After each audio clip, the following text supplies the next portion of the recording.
पंजाब के अमृतसर शहर में वाक़ मशहूर गोल्डन टेम्पल के करीब अकाली दल लीडर सुखबीर सिंह बादल पर फायरिंग का वाक़या पेश आया।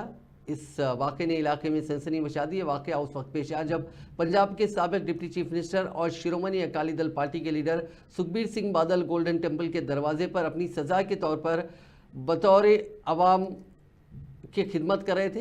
एक बुजुर्ग शख्स जो चंद कदम के फासले पर थे अचानक अपनी पैंट की जेब से पिस्तौल निकालकर सुखबीर सिंह पर फायरिंग करने लगे। खुशकिस्मती से उनके सिक्योरिटी गार्ड्स ने फौरी कार्रवाई करते हुए हमलावर को काबू में कर लिया और सुखबीर सिंह किसी नुकसान से महफूज रहे।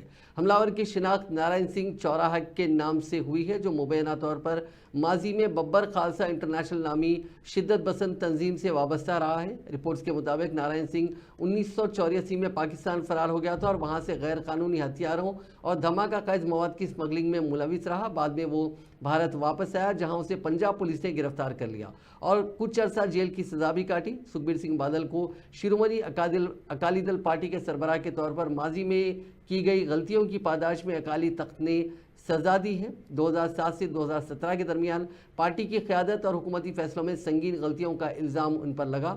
इस सज़ा के तहत उन्हें अमृतसर के गोल्डन टेम्पल में खिदमत करने, बर्तन और जूते साफ करने का हुक्म दिया गया।